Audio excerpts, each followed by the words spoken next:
Located at the heart of central New York, has been one of the biggest lake cleanup projects in history. In 2017, Syracuse's very own Onondaga Lake was pronounced clean by the Honeywell Corporation, government officials, and local media outlets after having been the #1 most polluted lake in the world. It now resides in the #2 seat. Some politicians demonstrated their pride in the cleanliness by taking a dive into the chilling waters, hoping to promote the discussion of reopening the lake for swimming during the summer months. As of 2017, Onondaga Lake is clean and ready for public enjoyment. Or is it? Beautiful and serene brown waters of Onondaga Lake. Has quite the stench, too. From the right angle, and with the right lighting, the lake may seem okay, but what lies below the surface is a whole other story.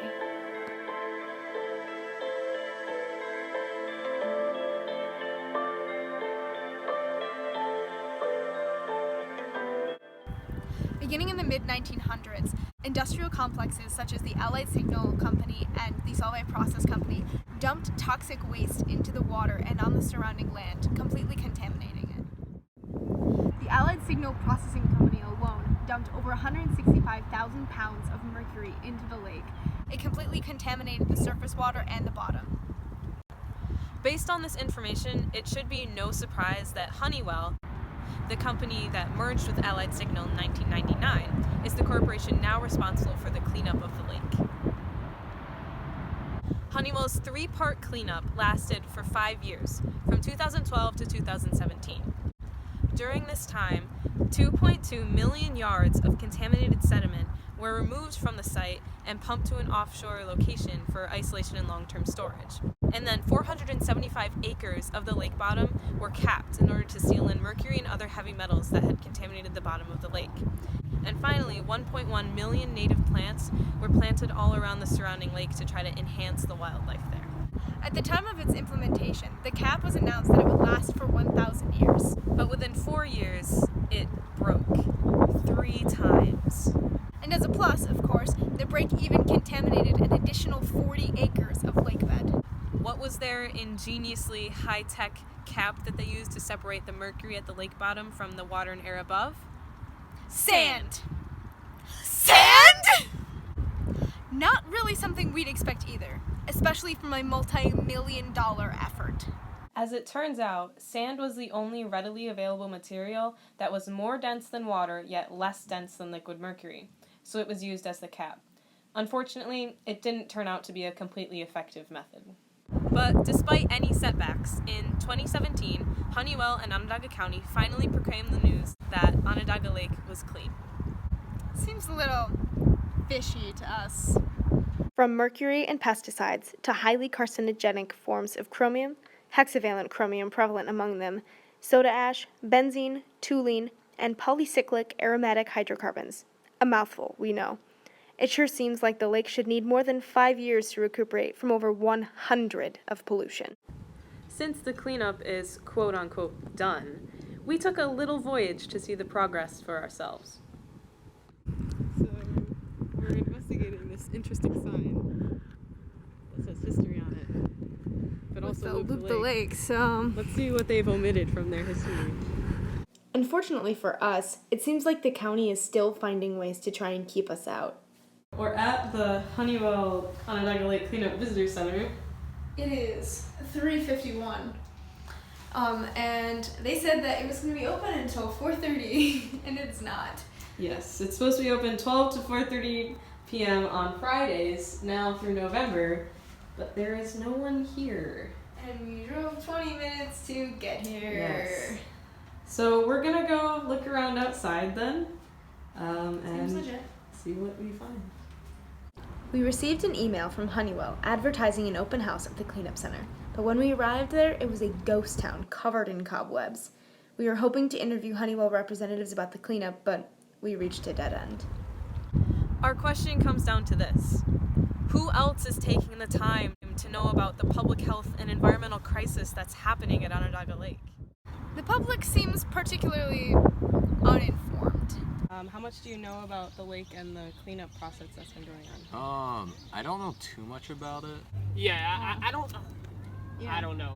I just know they have a lot to do, and I don't know if they've done what they have said they're going to do, if that makes sense. But for us, we weren't all that surprised by this. You got a sign about bridges, history of the bridges, because of course we want to know about bridges and not about the pollution.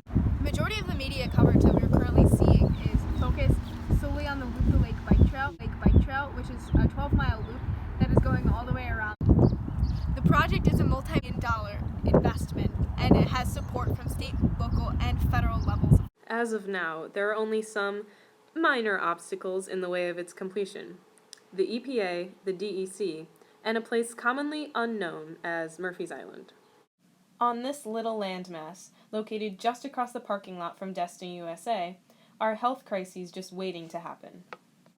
Known to Syracuse University researchers as PTE and PXE, but to the wider public as mystery chemicals, two toxins permeate the soil of Murphy's Island. So through studies with zebrafish, which have similar nervous systems to humans, it was discovered that these very under-researched chemicals actually can cause epilepsy after exposure. And they're even more toxic than their carbon counterpart DDT, which was a very dangerous pesticide banned in the United States in 1970. Not to mention the pushback the county has received from the Onondaga Nation and Friends of the Bald Eagles group at Onondaga Lake, which strive to protect our national bird, many of whom have found a winter home at the southern end of the lake and have been spotted regularly in large quantities. Constructing the Loop the Lake Bike Trail right here would no doubt completely tear through Murphy's Island habitat. There's no way that we could ever maintain a healthy population of bald eagles here in Syracuse. Only recently have the bald eagles returned to Onondaga Lake, but of course, as the county officials say, the bald eagles will get used to people walking under their perches, because clearly they have their best interest. The EPA and DEC have pleaded with the county, hoping to postpone the project, which could infringe upon their construction deadline of December 1st, 2019. A deadline which entirely misses the 2019 International Trail Symposium hosted in Syracuse by 7 months. To have the trail actually complete for the symposium could have made sense, but the symposium has already happened. So why then? Why is this pricey project a necessity for the area? Why is the county so insistent on building a trail over polluted land before it can be cleaned up? Unfortunately, that question must remain rhetorical, because despite our research, we have no clue. And well, it doesn't help that the county officials regularly refuse to address it.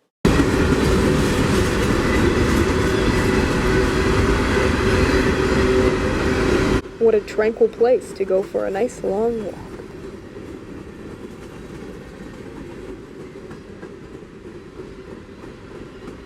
All we know is, they've done it before. Welcome to the St. Joseph's Health Amphitheater at Lakeview. An ironic name, really, because the site is anything but healthy. The entire site is built atop 80 feet of industrial waste beds that house dangerous materials like soda ash, aluminum, polycyclic aromatic hydrocarbons, hexavalent chromium, mercury, nickel, benzene, toluene, and various pesticides.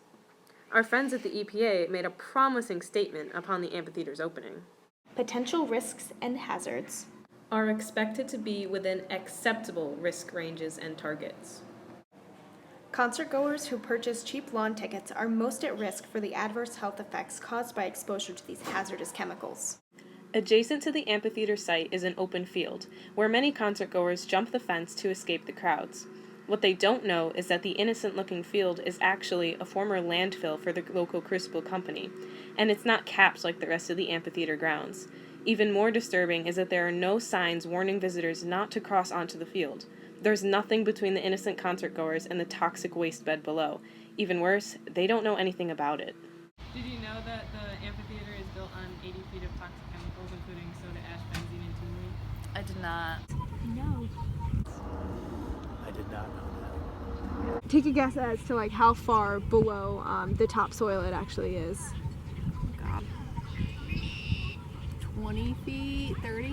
6 feet under? I don't know. You're pretty close. It's between 2 and 10 feet of soil. It's actually between 2 and 10. So it's just, yeah, It's like a couple feet below. Oh, wow. Yeah, and that's it. So, shallow grave. Knowing that information, like, how does that make you feel? gross. Kind of nasty. Do you think you would have gone there if you had known that before? No, I wouldn't have gone. Why don't they know? Why does no one seem to know about the hazards that lie below their feet as they listen to their favorite bands? It would be undoubtedly bad for business, of course, but isn't the well-being and personal awareness of the public just slightly more important than the cash? We can't possibly make the right decisions for ourselves and our community if we don't have all the facts first. But not all hope is lost. Locals do still know about the reputation that persists to this day. Do you think if they chucked a tennis ball in there, you'd let them go get it? Nope, we'll just leave. Instantly. Would you ever like go swimming in the lake if they opened a beach or anything? Right now, no. No. Maybe 10, 15 years down the road. No, because of the reputation it has. Onondaga Lake is so reputable to have really gross things in the lake. I don't think I would ever trust it. We need to better promote this type of conversation about our local lake. The truth is that if you don't spread awareness about a problem, it isn't a problem. If county officials and the local media are only sharing the lake's improvements, no one will see its shortcomings. Onondaga Lake isn't everything it's made out to be, and it sure isn't everything it could be. This is the truth that needs uncovering. It's an unfortunate, toxic truth, but in the end, it needs to be heard.